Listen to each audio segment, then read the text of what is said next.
Hello, everyone. Sorry, I'm just doing a little bit of admin here as I just share this all over the world. Please do so yourself. Like and share this as far and wide as possible. Binder Brothers one will be good. It's like 16 million Facebook groups for the Binder Brothers. Love it. Love it. Just got to share it to all 16 million of those quick.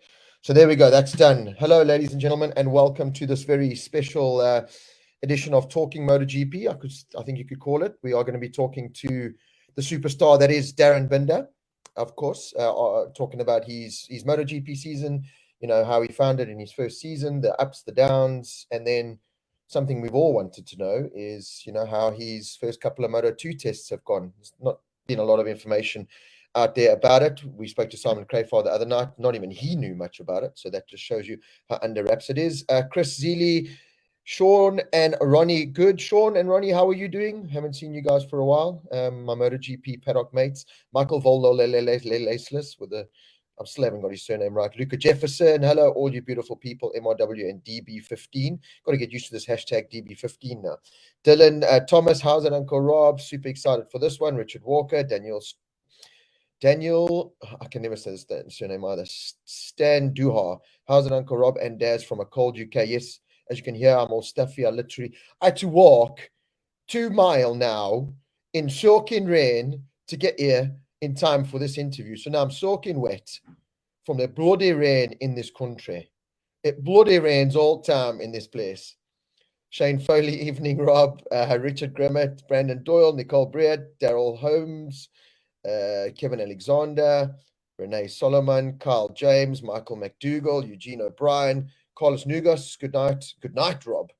Good night. Yeah, good night, Rob. It is indeed nighttime. Amy Pretorius, Paul Richardson, Chanel Gajra. I hope I said that right. Thank you for joining us, Chanel. George Haji. Hey, George, hello. Juan Mulder, Natalie Mayring, Rob Harpen, Mariska Hutchinson. How are you, Mariska? I hope you and the family are good and your boy's doing well. Still getting 100% at school for his Binder projects. That'll be fantastic. Hi, Rob, from a very warm Kendall and Pomalunga. Sandy, stop bragging. Jacques Smuts, Uncle Rob. So we've got a lot of people joining us, and there's no wonder why you're all joining us. It's obviously to chat to the superstar that is Darryn Binder. So without further ado, I'm going to try and get as many fan questions in as we possibly can. Want to keep it as interactive as we can, but let's obviously keep the questions all legit and nice. We don't want to be getting too deep into things. We don't want to turn it into an episode of Days of Our Lives.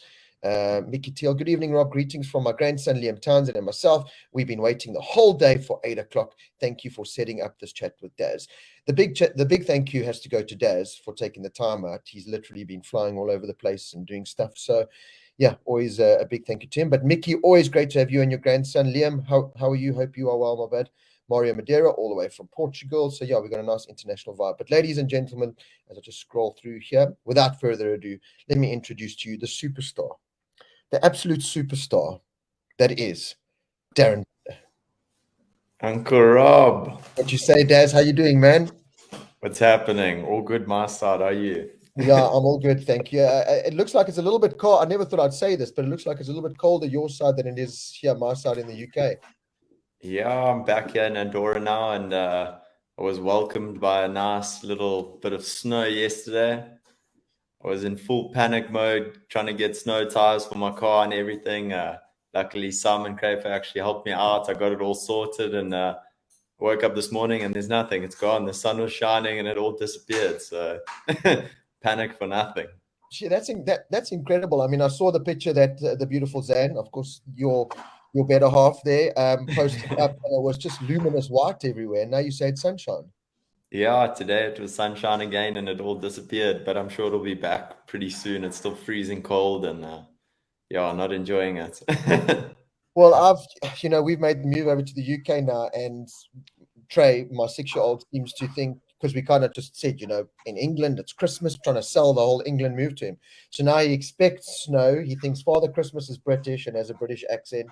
So I've got to find snow this Christmas. If it's not snowing by us, I've got to drive, fly wherever there's snow so that I can give this boy a white Christmas. So we might come into Kaya there by your side. Yeah, no, listen, I think with this first time he sees the snow, he'll be over it. It's cold and it's wet. It's not my vibe coming from South Africa. So, Daz, what's your plans now? You've got some traveling to do, and then it's off to SA for a little bit of downtime.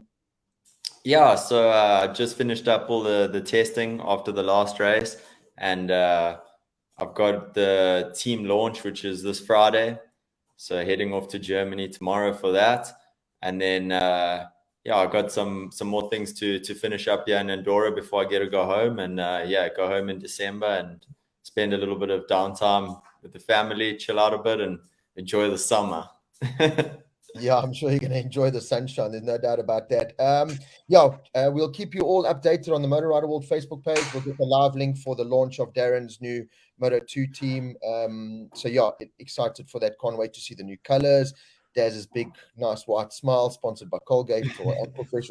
It's seriously a sponsor you need, my son. You need a nice leathers or helmet sponsor with Aquafresh, and it's just you need to do your smile Nice and teeth. screw across. Yeah, you need to do your own estimate on the front of your helmet. I'll do it, but so, Dad, happily. before we talk Moto2 testing, because I'm sure your phone's gone just as crazy as I have, people dying to know about that. Let's talk the MotoGP season. It was a big risk. It was always going to be a big risk. It was going to be a big challenge. There were a lot of positives. There were a lot of negatives. Give us your downgraded version or your simplified version of how the season went before we get into some fan questions. Yeah, so I mean, obviously going into it, I knew that I was taking a big chance jumping straight from Moto3 into MotoGP, and obviously knew that it was going to be a really big learning curve. But at the same time, you know, it's such an amazing experience. A lot of guys never get that opportunity in their life, and I would do it over again for sure. Yeah, obviously the thing is it was never ending learning, you know, and not only from my side as well as my team, my whole crew that came up, they all came from Moto2 and Moto3. So, you know, it was a year of learning for all of us. And yeah, at times it was great. You know, we had some really good races, and I did some pretty decent results, in my opinion, for my first year. And we had a great time. You know, I enjoyed every minute of it, but there was obviously a lot of times which were tough, you know, especially like the most tough weekend of the whole year. It had to be Valencia, the last race. You know, I wanted to end my MotoGP career on a high, and it was really difficult. It was a weekend filled with crashes, and just, yeah, it wasn't that fast either, which made it even worse. You know, throughout the year, a lot of the times when I was crashing, it's because I was improving and I was getting faster, and sometimes I was asking a little bit much, you know, but Valencia was the opposite. It just couldn't seem to string things, and it was not the best way to end my career. But at the same time, the team was still backing me, you know, still supporting me until the very last minute. And yeah, I need to say a huge thanks to them and to Yamaha for giving me the opportunity this year. And yeah, you know, I took the risk, and unfortunately, it didn't work out the way I would have liked to have. I mean, I would have loved to have stayed another year. But obviously, as everybody knows this year, so many things have changed up in the MotoGP paddock, with losing 2 bikes on the grid for next year, and the team changing to Aprilia also made things a little bit different from my side. So yeah, unfortunately, it never worked out. But at the same time, I've got to go to a new adventure again, getting to go to Moto2 with a team that we've had quite a bit of history, really. We've been speaking to each other and had contracts drawn up for the last couple of years, which never ended up working out because obviously I wanted to take the chance in MotoGP and that. So to get the chance to finally to work with them, they really wanted me. You know, it's nice to know that they're really excited to have me. And yeah, I'm really looking forward to another new adventure on the Moto2. It's from the last couple of days of riding it and that, you know, it's cool because at the end of the day, it's like a step back. You don't have to worry about all the electronics and stuff. It's a normal motorbike again. It's set up, tires, fuel, and ride it. So yeah, I'm really happy about that. And yeah, I mean, looking back at this year in MotoGP, I think my best race, obviously the result was the one in Indonesia in the rain. I think I finished 10th. But I'd say my best race of the year was Phillip Island. It was the closest I was to first position. I think I finished like 14 seconds from first. And Phillip Island's my favorite track, so that's obviously why I enjoyed it so much. But I had a really good race. I started quite far back, and I worked my way up throughout the race and managed to get myself in amongst the points. I had a good battle with my teammates at the end of this year, Cal, which was really cool. And I'm really happy with how things went there. And that was probably one of the ones that I'll remember the most. I enjoyed that one. Yeah, there were a lot of positives to take from it. I know it was a hard season in many ways, but certainly from my side, when I was talking to Simon Crayford the other day as well, the MotoGP we see on TV and the MotoGP you experience when you're in the paddock a lot more in full time is two different worlds. You see and get to experience so much more. And there were times where it was hard and you weren't getting the results or the performances that you wanted, but there was a lot to take out of it. Tells Andrea I love her, but if she must stop doing the dishes in the background. Zan, you're making too much noise, Rob says. So she doesn't have to do the dishes now. She can do them later. Cooking, but I'm hungry. Okay. Well, she can cook in silence. Cook nicely. But yeah, there was a lot of positives because there were a lot of times where you had top three, in the speed department. There were a couple of times sector 1 and sector 2 where you're only 0.1, 0.2 off. So there were a lot of positives to take throughout the year, and I think that's something you can be proud of. I think that's something you should hang on to for the next time you get into MotoGP, which I'm sure will definitely happen. But with that step up from what you experienced in MotoGP, what was the hardest thing? I mean, was it the fact that there's so much going on? It's not just, like you said, it's not just a throttle and a brake and riding a motorbike. It's electronics, it's ride height device, it's maps, it's flick this button then, it's horsepower, it's carbon brakes, it's wings, it's downforce. What was the hardest thing that you felt you struggled the most to get used to? Braking, turning, slow corners, fast? I mean, obviously in the beginning, it took me a little while to get used to the speed, but after the first couple of days of testing, that was, you sort of adapt to that, and then you start working. But the most difficult thing was the electronics by a country mile, because at the beginning, you're trying to explain to them what the bike's doing, like, okay, it's moving here, it's pumping here or whatever, but then you make a change on the suspension. Let's say you change the rear shock setup and stuff, and it's doing exactly the same thing. And then you realize very quickly that it's the electronics. And if the electronics are wrong, it doesn't matter what you change with the setup. It doesn't necessarily help, because if the electronics are wrong, the bike's just doing the same thing. And, obviously with me having no experience with the electronics or anything, not sometimes, 90% of the time, I don't know in which direction we needed to go, And the same thing at the beginning, obviously with my crew that had stepped up, they were still learning the electronics. And, there was things that we found towards the end of the season that really helped for, let's say, for the pumping and that, because when the bike spins, it really pumps and it's really difficult to ride. And there was things like that we found towards the end of the season. And I was saying, geez, I wish we found this in Jerez at round 4, it would really have helped quite a lot. But throughout the year, it was just trying to figure out in which areas we needed to work on the electronics and stuff. And every track's different, depends on the grip, depends on which tires we have. And I'd say the more fast flowing tracks, I struggled less, because you're rolling into it. You can be smoother on the throttle and stuff, but the stop and go corners, I feel like you rely a lot more on the electronics, and I feel like that's where I really struggled quite a bit, trying to figure that out. And that was definitely one of the most difficult things throughout the year. You'd do the whole first session, and then you'd spend the whole time between FP1 and FP2 just trying to figure out where we need to change the electronics, because you can change it per corner, per gear. There's so much range to change, put more power here, less power there. Is it too much power, or is it not enough traction control? Which one is it? And a lot of the time we were always, I felt like we were playing catch up in the weekend, learning and adapting the bike. And then sometimes you'd get it right, and it would really work. And other times I'd get to the race and and I feel like I still didn't have everything dialed in like I really needed it to be. But yeah, obviously it is what it is.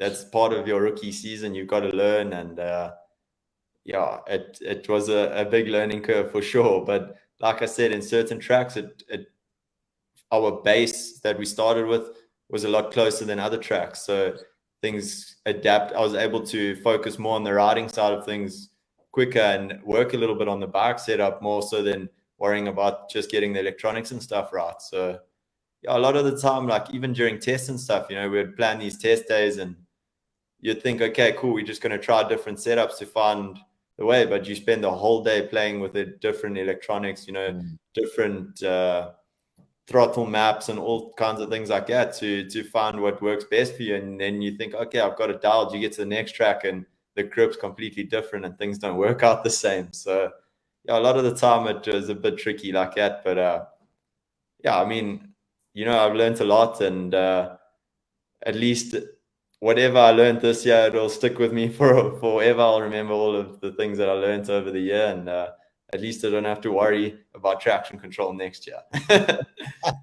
Yeah, there's a lot less to worry about next year. Comment here from Mario Madeira. Darryn, you deserve another opportunity in MotoGP. Good surprise, nice battle with Foggia next year.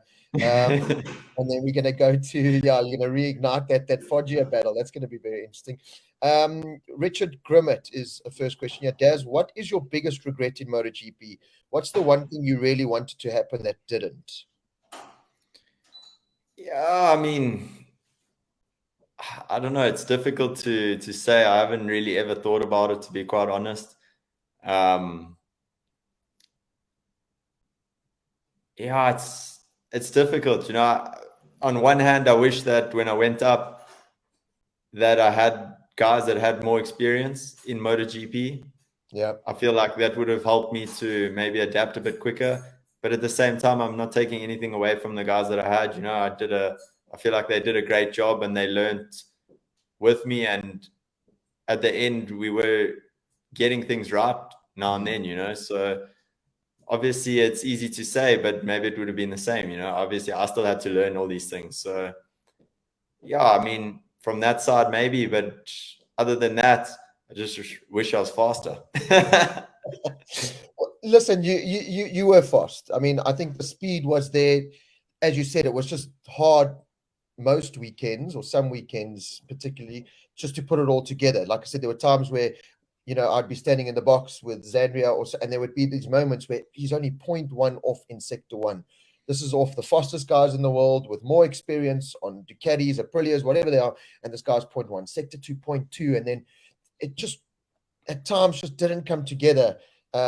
But the speed was definitely there. I think that's something you must keep reminding yourself, is that the speed was there. It just wasn't put together. And that comes with experience, both from yourself. The Yamaha package wasn't the best this year. We all know that. So yeah, I think I saw it sometimes this year. You did put a lot of pressure on yourself, but that is the competitive nature. And that is why you guys are where you are. And messages like this is what you need to remember every time. Mickey Teal, hi Daz, you are my grandson Liam's superstar. You should see the grin on his face. It was not far from his ears. It would be right around his head. Can't wait to see you in Moto 2 next year. That's awesome. I appreciate it. I just wanted to see. So, Richard Smith from Cressini. He's just messaged me, and we've got, I don't know if I told you about it, but as South Africans, we tend to say "ya" a lot. So he's got a "ya" jar. So every time we went to a MotoGP and you're driving, and I would say "ya," he would have a "ya" jar. And we've already said "ya" about 150 times already. So we need to try and my new team picked up on that very quickly. Yeah, one of the first things I noticed, I walk into the box, they look at me and they go, "Yeah." It is. Perfect. Yokes, understand. We don't know. And I introduced it more as well into the paddock. I eventually had Richard, Chris, everyone saying it as well. So let's see. Nolan Barron said, Daz, what are you and Blaze going to get up to over December while you are home? Now, that is one of those questions I said you aren't allowed to ask, because that's like parental guidance, I'm sure. Yeah, I haven't seen Blaze. I saw him in Silverstone.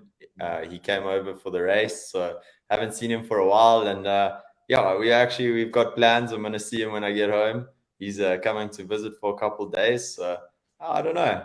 We just go with the flow, you know. We'll see what happens and just go and enjoy ourselves a little bit. Take a bit of a break, get away from racing. It is. It's time to switch off now. It has been a exhausting season. I have a newfound respect for you riders, and all that traveling from hotel to airport, from taxi to Uber to.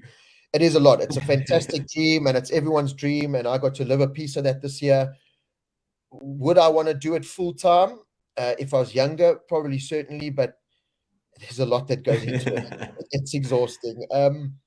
There's a question that we all actually want to know, and I've been asked this 100 times, and I actually don't have the answer. How many years is your contract in Moto2? It's basically a 2-year agreement.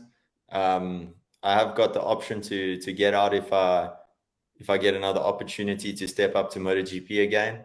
But I mean, if everything runs smoothly and I don't have an opportunity, it'll definitely be a 2-year agreement, as long as the team is still happy with me and everything. But yeah, that is the plan.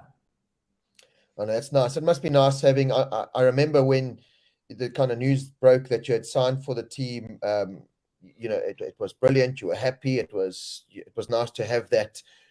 Have that security, because for so long it was this big question mark, and it's just nice to know that team who played you a little bit, they kind of got you a little bit of a little bit of payback there for stringing them on a little bit. But it's nice to have that security. We saw Jack Miller come out and say, 1-year contracts in racing this year, these days, it's very hard, because you're trying so hard to impress, to put yourself in the shop window for the next year, that you'll end up just cocking it up half the time.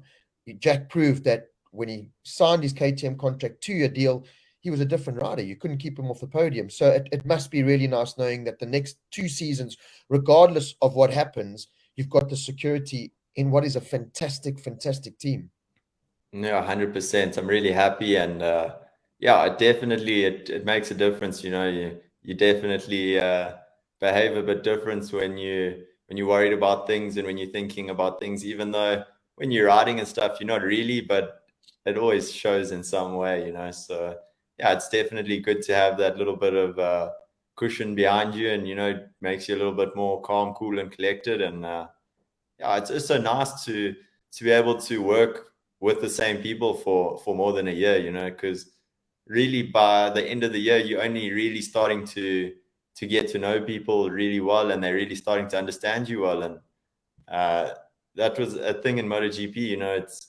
It's really unfortunate that the contracts and stuff, they start to happen so early. And I mean, like, for me as a rookie, there was 4 or 5 races in, and there's already contracts going on and stuff.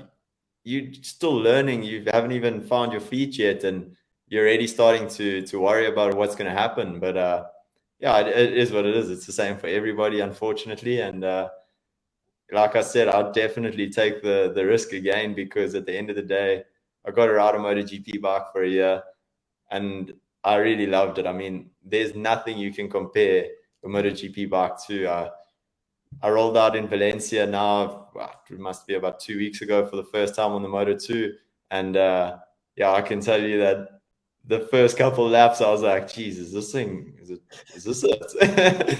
And it actually took me a while to get used to it, because I felt slow. But as you do more laps and stuff, you start to feel the speed a bit more, and then it starts to feel a bit better. But at the beginning, I was like, geez, MotoGP's ruined this for me. It's ruined every single riding experience you'll have for the rest of your life, because nothing will come close to that, I'm sure. I must give a shout out to Richard Smith. Uber is in the house. That's my MotoGP Uber. Chris Berryman, Experience Factory. Those are my MotoGP boys. And of course, Daz and cooking the loudest food in the entire world in the background there. Daz, you actually had a really good first half of the season in terms of crashing. You did end on top of the list as the most crashing. Do you think, and I could feel it a little bit with the morale of the team, and that it was a real hard second half of the season. First of all, you finding out that you weren't going to be part of the team, and whether you were going to be in the paddock or not, that must have hit you mentally until you had signed the contract. The team, with you, the sponsorship. They dropped the sponsorship. So there was a lot of turmoil and a lot going on in that team. And it just seemed, especially last 4, 5, 6 kind of races, that's when you had your most crashes. That overall crash figure doesn't really do your season justice, because up until when all that kind of news broke, you weren't crashing. You were finishing races, and you were showing this brilliant maturity that you had come on as a MotoGP rider. What were the factors in that? Was it because everything was up in the air, the team morale was down, but I could see they were still trying so hard, but it was just not coming together? Yeah, obviously that number, most of it is from the free practices. I mean, obviously towards the end of the year, I did crash out of quite a couple of the races. Trying too hard, making silly mistakes, still learning things. But I mean, like, I crashed 4 times in Valencia, so that 4 of those are one weekend. It was an absolute shock of a weekend. I mean, a lot of them, they're building up to that. There's also, like, out in a morning session, it's a little bit chilly. You need the hard front for the stability, for the braking and stuff, but it's borderline for the temperature. You take the risk, you put in the hard, it cools down. It's like, it's a joke. Honestly, the thing cools down, it feels absolutely perfect, and it's gone. So yeah, I had a lot of silly crashes like that, which really unfortunate, but at the same time, you've got to take the risk. And I feel like if you're not completely on it, it's so easy for the tire to cool down, and if you don't load it hard enough and stuff, it's gone. So yeah, a couple of the times, when you're not quite ready to just attack and go out there and push as hard as you can, you get caught out. And yeah, I got caught out plenty of times this season, unfortunately. And then, I mean, obviously just in races, making silly mistakes as well. And a lot of the time I struggled this year with the front end feeling on the bike. And unfortunately, there was a very fine line between being fine and just losing it on the apex, and having these really small crashes, for myself at least, touch wood, because I made it out of all of those okay. But yeah, it's just one of those things, and I was obviously getting a bit faster towards the end of the year, and I was making these good starts and things, and I was getting in amongst where I wanted to be in the race, pushing as hard as I can, and then unfortunately sometimes just making these silly mistakes and having small front end crashes. And yeah, it was unfortunate, but at the end of the day, it is what it is. Like Valencia, I said I had 4 in one weekend, and I could have no explanation for one of them. It was a disaster of a weekend for me. I mean, yeah, I rolled out of the pits FP1. Unfortunately, we had a little problem with the first bike, and it stopped on the outlap. Went back, got on the other bike, went out, and I was like 8 laps in. I was feeling really fine, building up slowly, finding my feet around Valencia on the MotoGP bike, and I had a small crash, and I was like, okay, it is what it is, whatever. FP2 went fine, no problems.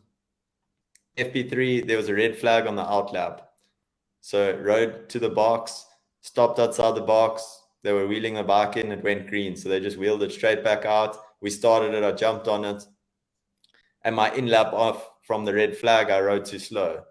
So I pulled out the pits, went left, first right side of the tire was cold. I wasn't even, I don't know, it was probably like 20k slower than what I should have been, and I fell off. And I was like, no, come on, this is impossible. FP4, we had to try the hard front, because we knew if the temperature was high enough on Sunday, it would be the race tire. And it was borderline in FP4. So we put it in, I went out, I was on like my 9th or 10th lap, and it was slowly cooling down. Right side got cold. Cheers again. And I mean, then I went into the race with just zero confidence. I was really like, geez, I just want to finish this race, last one of the season. I pulled off. I was right at the back of the pack, just trying to gain as much confidence as I could lap by lap, and trying to build it up and just stay on the back of the guys to hopefully be able to fight a little bit at the end. And I just lost the front in turn 2 on like the 2nd or 3rd lap. And I was like, how is this possible?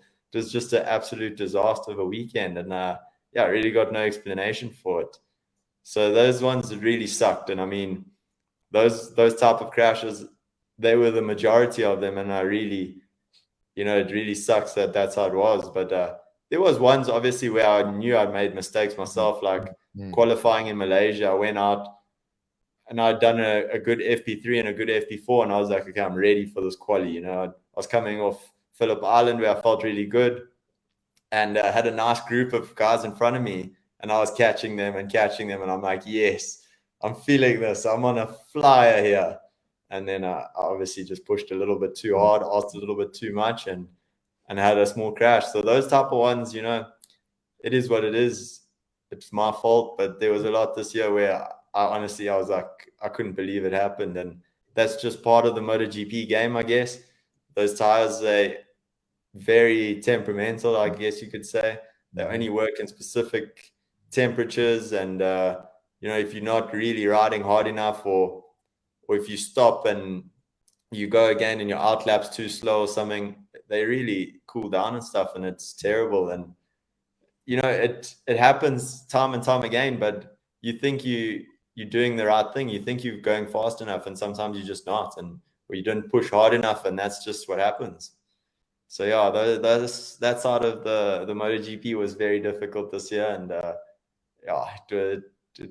it gave me a hiding. Well, you proved that you're tough as biltong, because, like you said, out of all that, you didn't get injured once this year, which is actually crazy. Touch wood. Yeah, touch wood. Under Essex, Rob Portman, I'm sure Daz knows, but let him know we never lost faith in him, and he really impressed us all. Everyone's your sentiment, same kind of thing. We just absolutely love you. We're proud of you no matter what. Daz, you got these brilliant starts in races, and you find yourself, in the pack with some big names, Miller, Oliveira, all the top guys in front of or right on Brad's tail most of the time. What was it that you think you were missing in terms of riding style, or that the Yamaha was missing to really compete? I mean, I heard Brad say, I think it was Assen, the first time that Brad really could come and sit with you and do some notes with you. And he was saying, you're braking really late and you're getting on the gas really hard. What were things now that you look back and you think, just the Yamaha definitely was lacking a little bit coming out of corners, or maybe I should have broke a bit earlier and carried more speed? And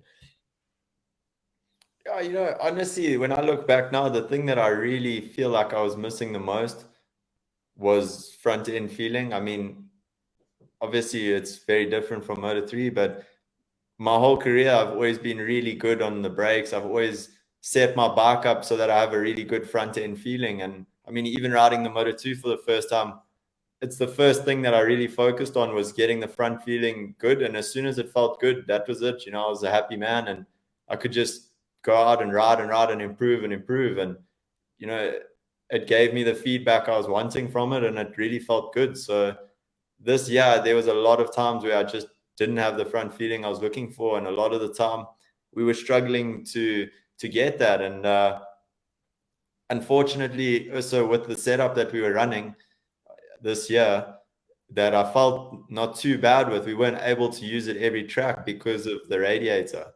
At the tracks where the temperatures were high, we had to run a bigger radiator, and we weren't able to run the same setup because the front wheel would touch the radiator. So things like that, then you've got to change the setup because you can't run what you were using because the bike will overheat.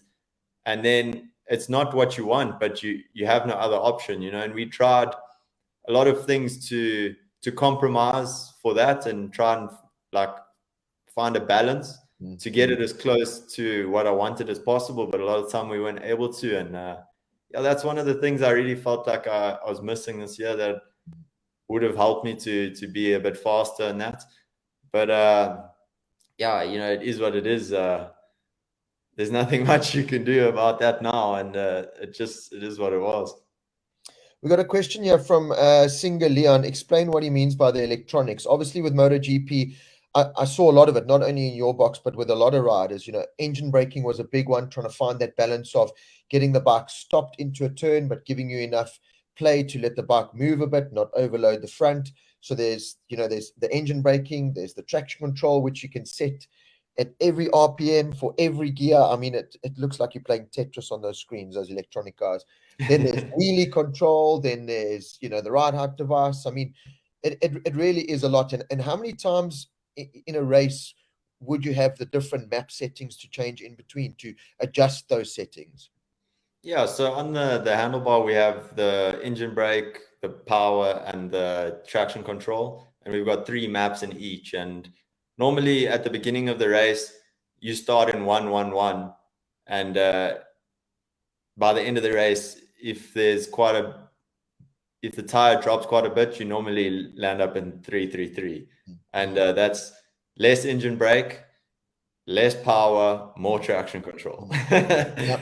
And yeah, I mean, that the electronics, there's so much you can change. I mean, you can change also, apart from the electronics, you can just change the way the throttle comes. So it's obviously fly by wire, and you could make it so that the first 10% is quite aggressive or really smooth, and then from 20 to 50 is more aggressive or not. Because a lot of the time you may have 80% of throttle in your hand, but the bike's actually only giving you like 40 or something. So it was also quite something that was quite funny, like jumping to the Moto2 in Valencia, the second last corner, I think it's 13 on a MotoGP bike.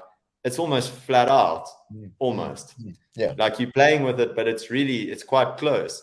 But the bike's not giving nowhere near that. But on your hand, you're really close to full throttle. And on the Moto2, because it's 1-to-1, you're nowhere near. So, it's things like that are so strange, and on the MotoGP bike, you got to be able to set all those things up right, so that it's giving you the power when you need it, and the TC is releasing you when it needed, or holding you when you need to be held, because otherwise it's a different beast.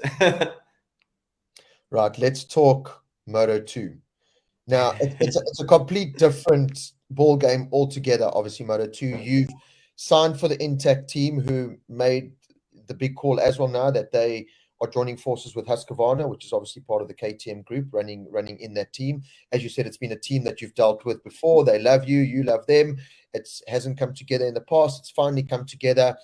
Tell us about your testing, where you've been, what you've done so far, how you found the Triumph. Are you riding this new up-spec Triumph with the Foster engine, or are you literally just riding the bike that Schrotter rode and it's just got your number on now?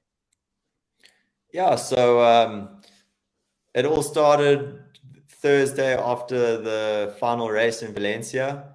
I was supposed to do a 2-day test in Valencia. I managed to do the first day. Everything went well. I did 93 laps or something. Woke up for the second day and it poured from morning till night. But when I say it poured, the box was flooded. It was ridiculous. So we never rode. So unfortunately that never happened. And then I had about a week off, and I went to Jerez for a 2-day test in Jerez. There was a possibility for a third day, but same thing on the third day. The weather was looking terrible, and we were, well, the team was quite happy with how things went over the first 2 days, so they decided we weren't even going to waste our time on the third day. So yeah, I did 1 day in Valencia, 2 days in Jerez. So yeah, really happy with that. And I rode the bike that Schrotter finished on this year. That next year I'll be getting the 2023 KLX chassis. I know 1 or 2 guys have tested it already. The next year there'll be like 5 more horsepower or something, and they upping the revs from, I think it's from 14 to like 17 or something thousand RPM. So yeah, it should be a little bit faster next year. And obviously the new frame, from what I've heard from the KLX guys, it's not a major difference. But I mean, yeah, we'll be getting all of that for ourselves for next year. But the goal for the end of the season was just to go out there and ride and get used to the bike, work with the crew, get to know each other a little bit, and yeah, just enjoy it a little bit, So, South Africans are very impatient, and we want to know answers. We want to know them now.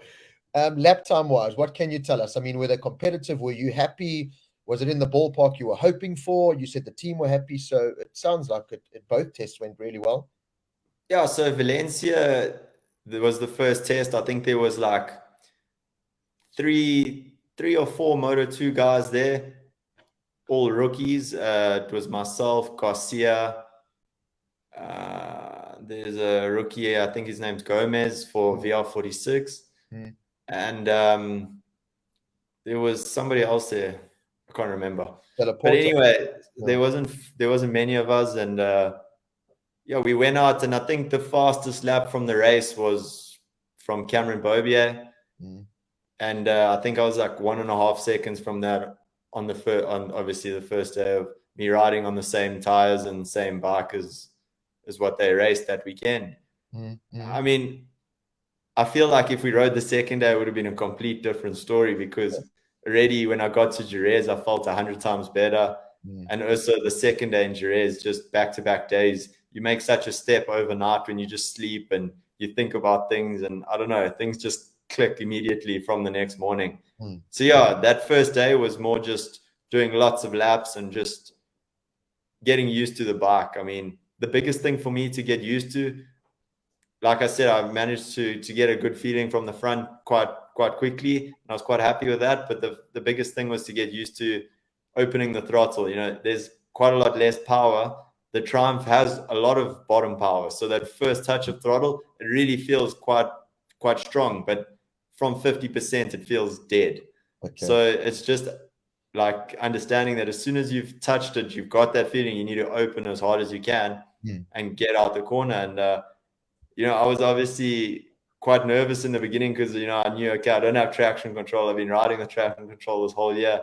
I didn't want to go out there and feel it spin and the next thing have a massive high side or something. So it took me a while to build up confidence on opening the throttle harder and faster and that. But yeah, overall, the bike felt really good straight away. I mean, I feel comfortable on it. I fit nicely. It's really nice to ride. It's still a race bike, you know.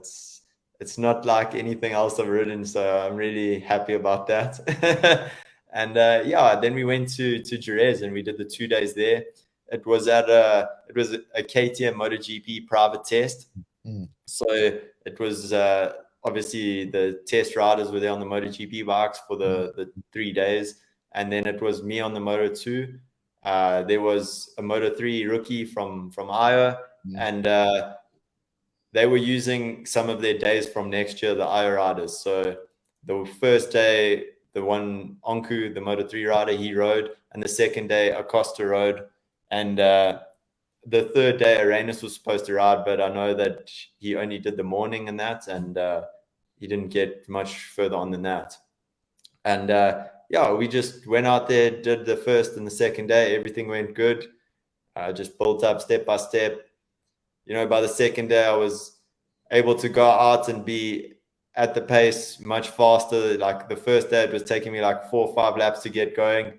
And then I'll do like a 10-lap run. And every time the 10th lap would be my fastest. 10th lap would be my fastest. And the second day, I was able to get up to pace much quicker and be a lot more consistent and a lot faster. So yeah, I was really happy with how things went. And if you look back at the race from this year, I was within a second of the fastest laps of the race. So we were really happy with that. And like I said, the pace was really good, and I wasn't really riding out of my skin or anything. You know, I was really being quite conservative, getting used to things and building up to it. Pedro was there the second day. Unfortunately, I never really got to ride with him at the test day. You know, you're out for 5 laps or 10 laps or 4 laps and everybody's doing their own thing. So I would have liked to have tried to see something, but I wasn't able to. But yeah, he started the second day on the race bike that he finished in Valencia, and I was within a second of his best lap. Then he jumped on. He was testing the 2023 Calyx, and he made quite a big improvement. He went another half a second faster, you know. So yeah, even from his half a second faster, I wasn't really that far off. So I'm still quite happy with how things went, and it definitely showed that they've made some good improvements for next year's bike. So I'm really excited to jump on that and see what it's like. And yeah, we've got quite a bit of testing before the year starts next year, so we have more than enough time to get everything dialed in. And you said obviously the Michelins in MotoGP were hard because they were so temperamental with temperature and that. Is there a big difference between the Michelin MotoGPs to the Dunlop Moto2s? everybody was saying to me the biggest thing that's going to have to get used to is the Dunlop front tire. And honestly, it felt great to me. Okay. Like I said, I felt really good on the front end of the bike. The tires, the best thing about the Dunlop Moto 2 tires are you definitely have a little bit extra grip the first 5 laps, let's say, but you can ride that tire for 35, 40 laps Yeah. and it's exactly the same. Yeah. So, especially for me, just at testing, I was just doing laps and laps and laps and laps, and I didn't have to worry about the tire dropping and struggling to figure things out. And then when you put in the new tire, you didn't use its full potential because you drifted so far from the lap time. It's sometimes difficult to step it up again. Whereas the Moto 2, it's so consistent. Then you put in a new one, you have a little bit extra the first couple laps, and then it's just consistent. So you can really work on things. You can work on your riding. It doesn't matter if you've done 20 laps. If you make a setup change, you're going to know exactly what's happening because the tire is still the same. So like things like that were really, really cool. And yeah, it's insane that you can do so many laps on those tires and they're still good. And like I said, I felt really good on them. I really didn't feel like they were as shocking as some people made them out to be. Going back to MotoGP quickly, and this is again a good question, but it's again one that you don't. It's hard to answer from the MotoGP that you get to watch on TV and what you see in the paddock. It just seems very easy that this is what you should have done. And Rudolf Potgieter and Jason Crooks have kind of asked the same question. How is your riding style compared to Quartararo? Why not use his data from last year? And a lot of people ask that, well, Quartararo is going fast on the same motorbike. Why not literally just plug that data into your bike and you should do the same? But it's not that easy. So first of all, I mean, obviously I was on the bike from last year, so I do have all his data from last year, like the setup and that, as well as this year, we could see what he was doing and stuff. I mean, setup wise, at the beginning, that's all we did. We put in his settings from last year and I rode and I rode and I hit a wall. Like I couldn't go any faster and I wasn't happy with how the bike felt. And then we made changes that helped me improve in that. But regards to like the electronics and stuff, because the track conditions are always different and stuff, as well as we never had that. And even this year, you can see on the data more or less if he's got more power or less power or more TC, but they don't actually give you the exact map, things like that. So that type of stuff you have to figure out yourself. And riding style, I mean, I look at the data and stuff, and he was always braking really, really late and able to stop the bike in a much shorter period than me.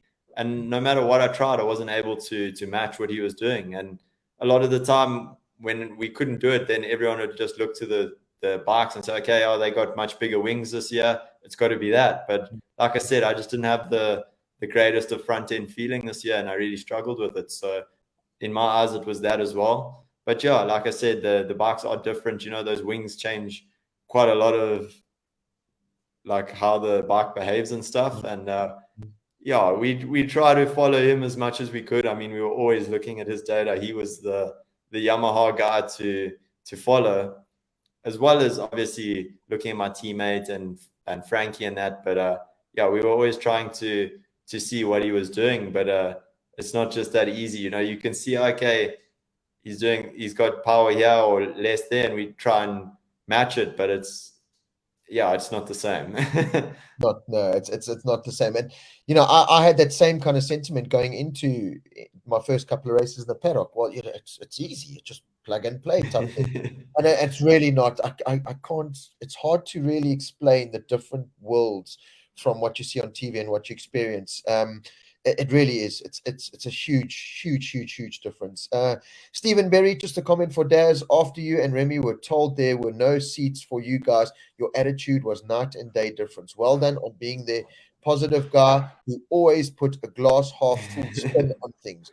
Proud to see how many non-South Africans were supporting you as the year went on. You see, Daz, you just make us proud. I appreciate it, guys. You're the best. I'm not gonna cry. But you made us. I mean, at the end of the day, obviously, things like this happen all the time in the paddock. you just got to take it as it comes, and it is what it is. I took the chance. I didn't know what was going to happen afterwards. I was hoping for the best, but at the same time, I'm not disappointed with where I am now at all. So, yeah, maybe it's for the best. I had a full year in MotoGP. I've got to enjoy it. Obviously, it had its ups and downs, but the ups were really good. I really enjoyed them, and there's a lot to take away from it. And I'm really grateful for the opportunity in that. And like I said, I'm on to another new adventure that I'm really looking forward to. So, I've seen a lot in the paddock when people get angry or behave like they shouldn't, it somehow bites you in the ass. So, Yeah. it's definitely not worth it in any way. And the guys they were really good to me, my guys this year, everybody in the team. Obviously I had my hopes quite high that I was going to stay, but once they told me I wasn't, it is what it is. That's just the way it is. And I still feel like maybe if they stayed with Yamaha, I might have had a better shot at keeping my seat, but things change, and at the time when they changed to Aprilia, if you were looking at the TV screens, you were thinking, geez, they've done quite a good thing here. The Aprilia was looking really good at the time, super strong, and it looks like a really good bike. So from where I was sitting, and I was thinking, oh, cool, I'd get a shot on that.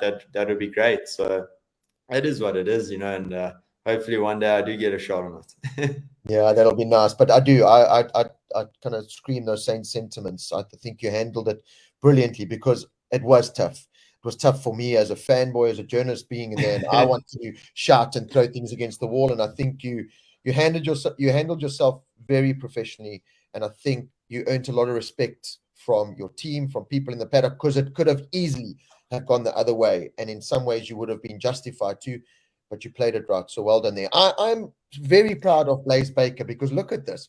His spelling is quite good.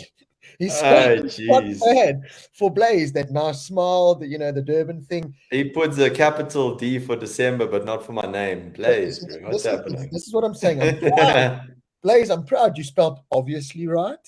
You did December. You didn't do a capital for New Year. But is Darryn excited for December and obviously for the New Year venture? Well, yeah, I think Blaze can relate a little bit to me now, how it feels to be on the other side of the world, away from everybody for a long time. I think he was just as excited to get home. So yeah, it's awesome to be racing and following your dream, but at the same time, you miss home, and especially when the season's done. During the year, it doesn't bother me at all, but like now that I'm finished, I'm just waiting for the team presentation, and that I really want to go home. I don't like the snow. I really want to go home. I want to enjoy my December, and I'm obviously really excited to start next year, and nice little break, little refresh, and get on the way next year and get things happening. Can't wait. My bad. I can't wait. Final question. Hilton Smith. Darryn, was the vibe and dynamic in the team between Dovi and Carl teammates? Who helped you the most? I mean, you got to work with two of the biggest names in MotoGP. There's no doubt about it. I mean, you had Dovi, you had Carl. I saw a difference between Dovi, who obviously, wasn't always a smiley character. He wasn't happy with how things went. Carl came in. I spent the one race with him at Aragon, and he looked awesome. I mean, I know the team that Maria was dreading having this Carl who didn't want to be there. And he actually, I mean, his results weren't bad. His pace was really good. And it looked like he was enjoying life. How was it working with the two different kind of styles? Italian, old school Dovi, and retired for the 300th time, Al Crutchlow. Yeah, it's really cool this year to get to be teammates with both of them. I mean, obviously I've looked up to both of them. They've done so amazing in MotoGP, and they were very, very, very different people. Dovi's a much more calm, quiet guy compared to Carl, and it was nice at the beginning. Obviously, whenever I asked Dovi any questions or stuff, he would really explain things like really in depth and try and explain like MotoGP in general. He would explain things about the tires, about this, about that, and all of his experience, So he would really like explain in detail about things, and it was really cool. But at the same time, I feel like he obviously was not enjoying life I mean, there's no other reason you would retire. Yeah. So yeah, he really wasn't enjoying it, and I think a lot of the time you could see that he wasn't the happiest and he wasn't enjoying it. So yeah, I think we maybe never saw the greatest side of him in the box, but like I said, he was really helpful to me, and he really did explain things nicely. And then when Carl came in, he's a complete different character. He's an animal, and he says things exactly how they are, and yeah, there's no way around it. You know, it's funny. The first time I came into the box after one of the sessions, I was busy doing my debrief and actually stopped just to listen because he was having a full go at the boys. But he's not really having a go. It's just the way he is. You know, he's a loud character, and he shouts and screams, and it's really quite funny, to be honest. And it was really cool to spend the last couple of races with him. I really enjoyed it. I really like Carl, and he was really nice to me. And like I said, he says it how it is, you know. So I learned a lot of things that I hadn't known about, because he would just say it as it is, and I would be like, okay, I didn't actually even know about these things, but you know, he would say it, and then I'd figure it out. So yeah, it was really cool for that. And I mean, I got a race against both of them, and I'd say with Carl, it was more of a race. You know, if I passed him, he'd try to pass me straight back. I'd be like, no ways, I'm going for this. And then after the race, he'll come be like, try and tell me what he saw and what I'm doing wrong or whatever. So it was really cool, and I was really glad that I got to spend my MotoGP year with two really cool guys in the box. Yeah, very, very lucky. Daz, you're an absolute superstar. I am incredibly proud of you. Everyone is incredibly proud of you. The whole of South Africa is incredibly proud of you. You can be proud of what you did. I know, as a professional sportsman that just wants to go and destroy everyone, that there were times that you kind of question things and you don't have to. You've got what it takes. I think you proved a lot of people wrong, and just keep doing what you're doing. I think this is a brilliant move. I think it's with a brilliant team. I think the Husqvarna and the KTM group factor coming in will only benefit you and the team. And you know, sometimes in life you take one step back to take two steps forward, and I think that's exactly what we're going to see with you. I see me celebrating at a race with you as Moto2 world champion, and me spraying you with champagne, and me having one of your championship winning tops, and going together into a stronger MotoGP and just taking over the world. That's dream stuff. But Daz, yeah, fantastic. Well done. Enjoy your time off. Thank you so much for taking the time out. And I'm going to leave you. Next time you're down and depressed and you think, oh, I want you just to remember Nicole Briet and all those emojis.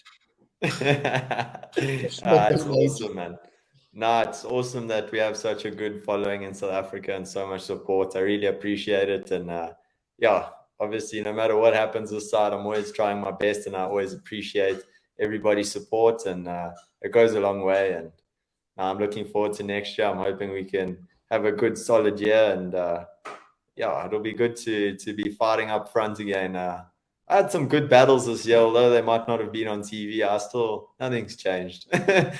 I still love a good fight, so I'm ready for next year. Love it, love it. We'll go and enjoy your supper if Zan hasn't broken every plate and piece of cutlery.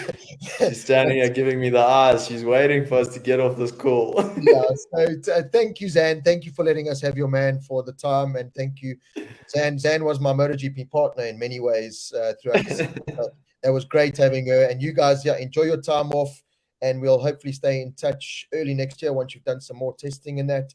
And just be safe, be fast, be happy, keep that smile. Always, bud. Always. That's what I love to hear. Looking Thanks forward to it. Thanks Thanks, so much. Rob. We'll chat soon, my man. Cheers, Okay, thanks everyone. Cheers. There we go. Awesome. Thank you so much, everyone, for tuning in. Really appreciate all the support. As you can see, Daz, kind of feeds on that support. They all do. And very, very proud as myself, Rob Portman, and of course, Motor Rider World, to bring you this exclusive interview. Hopefully, we'll have Brad soon. He's obviously enjoying his time off, rightfully so. So we'll try and get him as soon as we can, catch up with him, and yeah, keep you as entertained as we possibly can throughout this time. Get you out of the garden. We don't want you doing a lot of gardening. We don't want you doing a lot of cooking, cleaning. We want you still to have MotoGP content. So thank you so much for tuning in. Really, really do appreciate it. Everyone, stay tuned to our Facebook page, our YouTube channel. Like, subscribe. Please just share it as far as possible, and let's carry on building the name. Until next time, I'll keep you updated. I'm going to try and get as many interviews as we possibly can. But until next time, stay safe, stay healthy, and we'll catch up with you soon. Thank you so much, everyone. Good night.